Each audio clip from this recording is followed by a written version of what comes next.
Hi friends, welcome back to our channel. ఈరోజు భక్ష్యాలు ఎలా చేయాలో ఈ వీడియోలో చూద్దామండి. వీటిని చాలా సింపుల్గా ఈజీగా చేసేసుకోవచ్చు. లేట్ చేయకుండా వీడియోలోకి వెళ్ళి చూసేద్దాము. ఇక్కడ నేను 1/2 కిలో మైదాపిండి తీసుకున్నాను. అందులో కాస్త సాల్ట్, కొద్దిగా వంట సోడా వేసి కలుపుకోవాలి. ఇప్పుడు కొద్దిగా నీళ్ళు వేసుకుంటూ పిండిని కలుపుకోవాలండి. మరి చపాతీ పిండిలా గట్టిగా కలపకూడదు, కాస్త లూజుగానే ఉంటే బాగుంటుంది. చూడండి, ఈ విధంగా కలిపితే సరిపోతుందండి. ఇలా పిండి చేతికి అంతా బాగా అంటుకుంటుంది కదా. ఇప్పుడు ఇందులో కాస్త ఆయిల్ వేసుకోవాలి. అప్పుడు పిండి చేతికి అంటుకోకుండా ఉంటుందండి. ఇలా ఆయిల్ వేసి అంతా బాగా కలిసేలా కలుపుకోవాలి.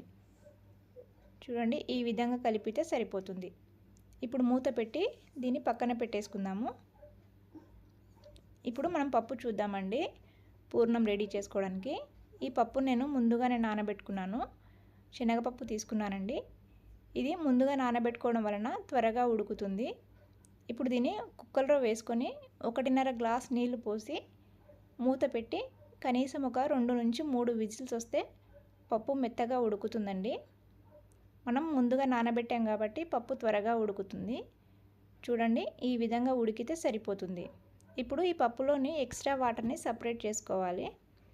ఇలా వాటర్ సపరేట్ చేసిన తర్వాత ఈ పప్పును ఆరబెట్టుకోవాలి. ఇలా ఒక కాటన్ క్లాత్ పైన ఫ్యాన్ గాలి కింద ఆరబెట్టాలండి పప్పును.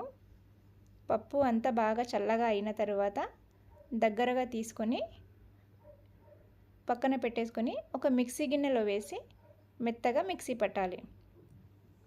చూడండి, ఈ విధంగా మిక్సీ పడితే సరిపోతుంది. ఇప్పుడు దీన్ని పక్కన పెట్టేసుకుందాము. ఇక్కడ నేను ఒక 2 కప్పుల బెల్లం తీసుకున్నానండి. బెల్లంని ఇలా సన్నగా కట్ చేసి పెట్టుకోవాలి. ఇప్పుడు స్టవ్ పైన ఒక కడాయి పెట్టి కట్ చేసిన బెల్లం వేసి అందులో ఒక 1/2 గ్లాస్ నీళ్లు పోసుకొని బెల్లంని కరిగించుకోవాలండి. ఇది పాకం రావాల్సిన అవసరం లేదు, కేవలం బెల్లం కరిగితే సరిపోతుంది. ఇలా అంతా బాగా కరగాలి. ఇలా కరిగిన తర్వాత 1 నిమిషం పాటు బాగా మరగనివ్వాలండి బెల్లాన్ని. ఇలా మరిగిన తర్వాత ఇందులో మిక్సీ పట్టిన పప్పు వేసి కలుపుకోవాలి. ఇది అంతా బాగా కలిసేలా కలపాలండి, ఎక్కడ ఉండలు లేకుండా కలుపుకోవాలి.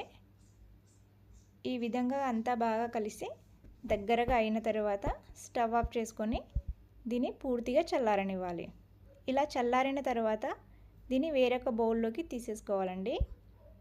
చూడండి, ఇలా వేరే బౌల్లోకి తీసుకున్న తర్వాత ఇందులో ఒక 2 టీ స్పూన్ల సోంపు వేసుకోవాలి. సోంపు వేసుకోవడం వలన భక్ష్యాలు టేస్ట్ చాలా అంటే చాలా బాగుంటాయండి. ఇప్పుడు ఇదల్లా బాగా కలిసేలా కలిపి పక్కన పెట్టేసుకోవాలి. పిండిని చూద్దాం. చూడండి, ఇప్పుడు పిండిని మరొక 2 నిమిషాల పాటు బాగా కలుపుకోవాలండి. ఈ విధంగా కలిపి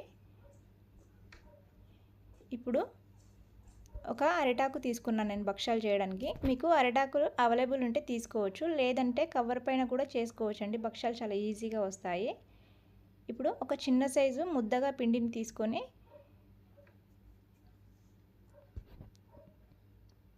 ఆకుపైన కాస్త ఆయిల్ అప్లై చేయాలండి. ఇలా ఆయిల్ అప్లై చేసిన తర్వాత మనం తీసుకున్న పిండిని ఆకుపైన పెట్టి ఈ విధంగా వత్తుకోవాలి. ఇలా కాస్త వత్తిన తర్వాత రెడీ చేసిన పూర్ణంను ఒక చిన్న సైజ్ బాల్గా తీసుకొని ఇక్కడ వీడియోలో చూపిస్తున్న విధంగా పిండితో క్లోజ్ చేసుకోవాలి. ఇలా అంతా క్లోజ్ చేసి ఇలా పైన ఎక్స్ట్రా వచ్చిన పిండిని తీసేసుకోవాలి. ఇప్పుడు మనము భక్ష్యాలుగా చేసుకోవాలండి. ఇలా చేత్తో కాస్త వత్తుకున్న తర్వాత దానిపైన కాస్త ఆయిల్ వేసి మరి కాస్త వెడల్పుగా ఒత్తుకోవాలి. ఇప్పుడు దీనిపైన ఒక కవర్ వేసి మీకు ఏ సైజులో కావాలనుకుంటే ఆ సైజులో భక్ష్యాలు చేసుకోవాలండి. మీరు తీసుకున్న పిండి సైజుని బట్టి భక్ష్యం చేసుకోండి. ఇలా బాగా పలుచగా చేసుకుంటే సరిపోతుంది. చూడండి, ఈ విధంగా చేసుకున్న తర్వాత స్టవ్ పైన పెంక పెట్టి ఆయిల్ వేసుకోవాలి. ఆయిల్ బాగా వేడైన తర్వాత ఇలా ఆకుతో సహా వేసేసుకోవాలండి. వెంటనే ఆకు తీయకూడదు, 1 నిమిషం తర్వాత తీస్తే చాలా ఈజీగా వస్తుంది.